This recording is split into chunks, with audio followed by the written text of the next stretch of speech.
ধন্যবাদ সাইদ। বিসমিল্লাহির রহমান রহিম।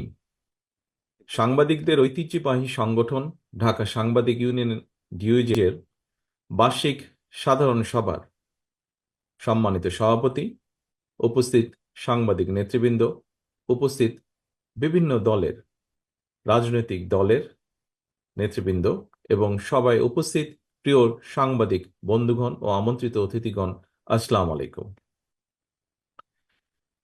প্রায় ১.৫ দশক পরে আপনারা এবং আমরা সকলে মিলে গুম খুন অপহরণ, আয়নাঘর কিংবা অবাঞ্ছিত ফোনের আতঙ্কমুক্ত পরিবেশে সুন্দর একটি সম্মেলনে উপস্থিত হতে পেরেছি এবং আপনারা সক্ষম হয়েছেন এরকম একটি সুন্দর সমাবেশ আয়োজন করতে।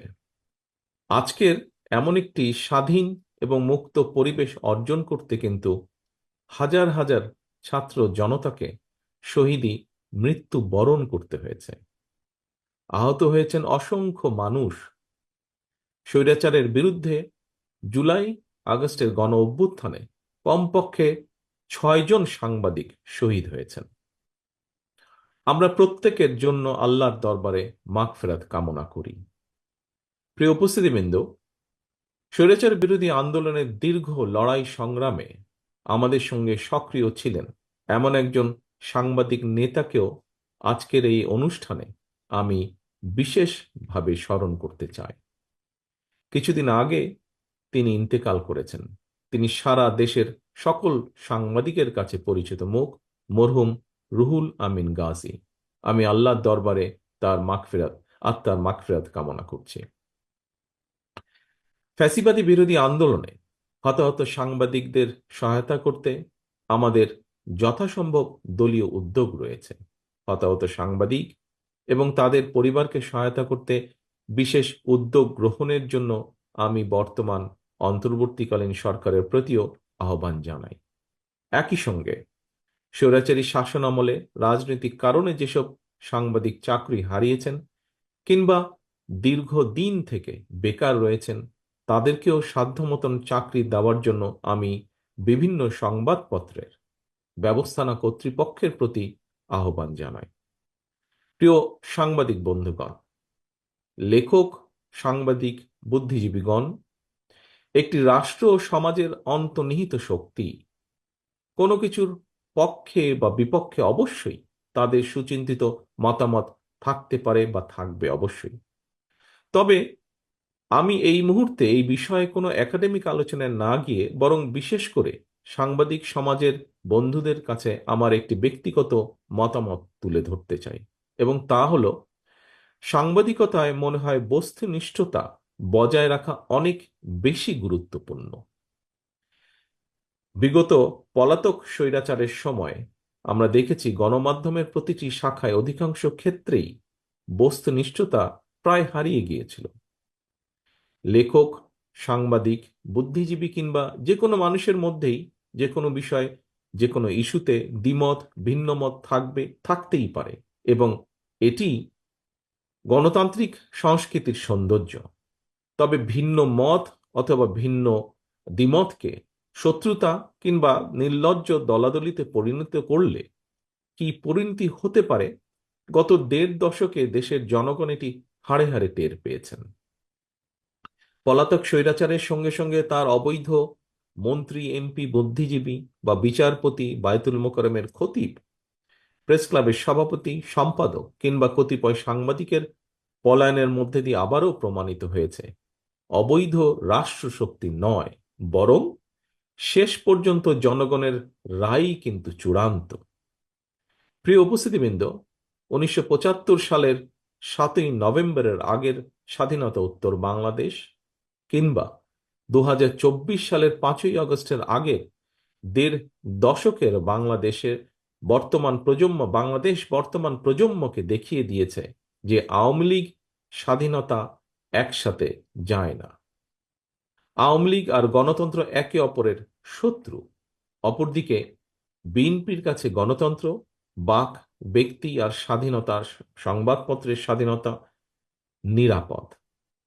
প্রিয় সাংবাদিক বন্ধুগণ, বিতাড়িত স্বৈরাচারের পলায়নের পর গণতান্ত্রিক জনগণের আকাঙ্ক্ষা পূরণে এক বিশাল দায়িত্ব নিয়ে আজকের অন্তর্বর্তীকালীন সরকারের যাত্রা শুরু হয়েছে। তবে গণতন্ত্রের পক্ষের সকল শক্তি এবং সাংবাদিক সমাজকে সতর্ক থাকা দরকার। আমাদের গণতন্ত্র প্রতিষ্ঠার যে চলমান যাত্রা বাধাগ্রস্ত করতে কিন্তু এরই ভিতরে নানা রকম ষড়যন্ত্র শুরু হয়েছে, যা এর ভিতরেই অনেক বক্তা তাদের বক্তব্যে এরই ভিতরে তুলে ধরেছেন। বিতাড়িত স্বৈরাচার এবং তাদের দোসর চক্র নানা কৌশলে আবারও মাথাচাড়া দিয়ে ওঠার অপচেষ্টা শুরু করেছে। অপশক্তি দেশের ভেতরে এবং বাইরে থেকে বাংলাদেশের পক্ষের শক্তির মধ্যে ভুল বোঝাবুঝি সৃষ্টির পায়তারায় লিপ্ত হয়েছেন। তবে সবাই যদি আমরা সতর্ক থাকি, বাংলাদেশের পক্ষের শক্তির মধ্যে ভুল বোঝাবুঝির অবকাশ থাকবে না বলেই আমি দৃঢ়ভাবে বিশ্বাস করি। পলাতক মাফিয়া সরকার গত ১.৫ দশকে বিএনপি সহ বিভিন্ন দল ও মতের হাজার হাজার মানুষকে হত্যা করেছিল, শত শত নেতাকর্মীকে গুম অপহরণ করেছিল।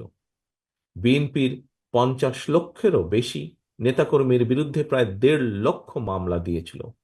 লক্ষ লক্ষ নেতাকর্মী, বিএনপি সহ বিভিন্ন বিরোধী দলের লক্ষ লক্ষ নেতাকর্মী ঘর ছাড়া হয়েছিলেন। অকারণেই, বিনা কারণে, বিনা অপরাধে mother of democracy Begum Khaleda জিয়াকে ৫ বছরও বেশি সময় কারাবন্দী করে রাখা হয়েছিল। পলাতক স্বৈরাচারের নির্দেশে শুধু জুলাই আগস্টেই গণ অভ্যুত্থানে কমপক্ষে ২,০০০ ছাত্র জনতাকে শহীদ করা হয়েছে, কমপক্ষে ৩০,০০০ মানুষকে করা হয়েছে আহত। গণ অভ্যুত্থানের এই সময় শুধুমাত্র বিএনপি এবং এর অঙ্গ সহযোগী সংগঠনের শুধুই মাত্র ৪ শতাধিকেরও বেশি নেতাকর্মী শহীদ হয়েছেন। এর বাইরেও যারা শহীদ হয়েছেন বা হতাহত হয়েছেন, হয়তো তারা সরাসরি বিএনপির কর্মী নন, তবে অবশ্যই তারা বাংলাদেশের পক্ষের শক্তির সাহসী প্রাণ। তারা ছিলেন আমাদেরই কারো সন্তান, আমার, আপনার, আমাদেরই কারো ভাই, কারো বন্ধু, কারো সহকর্মী কিংবা স্বজন। এমন হাজারো হতাহত ছাত্র জনতার আত্মত্যাগের বন্ধনে বাংলাদেশের পক্ষের শক্তির মধ্যে জাতীয় ঐক্য গড়ে উঠেছে। সুতরাং আমরা যারা বেঁচে আছি, শহীদদের আকাঙ্ক্ষার একটি গণতান্ত্রিক, মানবিক, বৈষম্যহীন বাংলাদেশ প্রতিষ্ঠার মাধ্যমে শহীদদের রক্তের ঋণ পরিশোধ করা আমাদের দায়িত্ব। একই সঙ্গে পলাতক স্বৈরাচার আর তার দোসররা যাতে রাজনীতিতে পুনর্বাসিত হতে না পারে, সেই ব্যবস্থা গ্রহণ করাও কিন্তু আমাদের কর্তব্য। এজন্যই যথাযথ আইনগত এবং রাজনৈতিক পদক্ষেপ নেওয়া প্রয়োজন বলে আমরা মনে করি। পলাতক মাফিয়া খুনিদের পুনর্বাসন ঠেকাতে তাদেরকে একদিকে আদালতে বিচারের মুখোমুখি করা প্রয়োজন, অপরদিকে তাদেরকে অবশ্যই জনগণের আদালতের রাজনৈতিক বিচারে প্রত্যাখ্যাত হওয়ার পরিস্থিতিতেও ফেলতে হবে। যদি এই দুয়ের সমন্বয় ঘটাতে পারি আমরা, আমি দৃঢ়ভাবে বিশ্বাস করি গণবিরোধী বিতাড়িত অপশক্তি বাংলাদেশের রাজনীতিতে আর মাথা তুলে দাঁড়াতে সক্ষম হবে না। খুনি, লুটেরা মাফিয়া এবং স্বৈরাচারী রাজনৈতিক অপশক্তিকে বাংলাদেশের রাজনীতিতে অপ্রাসঙ্গিক করে দিতে হলে জনগণের রাজনৈতিক ক্ষমতায়ন প্রয়োজন।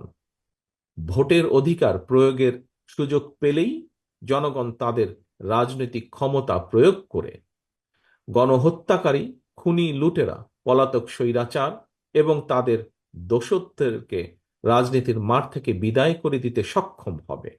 এ কারণেই বিএনপি মনে করে সংস্কার কার্যক্রমের পাশাপাশি একটি যৌক্তিক সময়ের মধ্যে অবাধ, সুষ্ঠু, নিরপেক্ষ নির্বাচন অনুষ্ঠান অবশ্যই প্রয়োজন। প্রিয় সাংবাদিক বন্ধুগণ, একটি নির্বাচনের জন্যই গণ অভ্যুত্থান হয়নি, এটি যেমন এক ধরনের বাস্তবতা, অপরদিকে আরেকটি নির্মম বাস্তবতা ছিল জনগণকে রাজনৈতিকভাবে ক্ষমতাহীন রেখে নির্বাচন ছাড়াই বারবার সরকার গঠনের মধ্য দিয়ে পলাতক স্বৈরাচার দেশে ফ্যাসিবাদী শাসন কায়েম করতে সক্ষম হয়েছিল। জনগণকে তাদের সকল রাজনৈতিক ও ন্যায্য অধিকার থেকে করা হয়েছিল বঞ্চিত। এ কারণে গণতান্ত্রিক রাজনৈতিক চর্চায় জনগণের অধিকার প্রতিষ্ঠার জন্যই নির্বাচন অবশ্যই একটি মুখ্য বিষয়। একটি নির্বাচন অনুষ্ঠানকে শুধুমাত্র একটি রাজনৈতিক দলের ক্ষমতায় যাওয়ার উদ্দেশ্য হিসাবে বিবেচনায় নিয়ে পরিস্থিতি মূল্যায়ন করলে সেটি কোনো বাস্তবসম্মত রাজনৈতিক চিন্তা নয়, বরং একটি সুষ্ঠু নির্বাচনের মাধ্যমে জনগণ তার রাজনৈতিক অধিকার চর্চার সুযোগ পায়। একই সঙ্গে ভোটের অধিকার প্রয়োগের মাধ্যমে জনগণের সঙ্গে রাষ্ট্রের মালিকানার সম্পর্ক তৈরি হয়। স্বৈরাচার বা ফ্যাসিবাদের কবল থেকে রাষ্ট্র ও সরকারকে মুক্ত রাখতে হলে অবশ্যই নাগরিককে রাজনৈতিকভাবে ক্ষমতাশালী রাখা অত্যন্ত জরুরি। রাষ্ট্রের রাজনৈতিক বন্দোবস্ত এমন হওয়া প্রয়োজন যেখানে ইউনিয়ন পরিষদ থেকে জাতীয় সংসদ নাগরিকদের প্রত্যক্ষ ভোট ছাড়া একজন ব্যক্তি কোথাও কোনোভাবেই জনপ্রতিনিধি নির্বাচিত হতে সক্ষম হবেন না।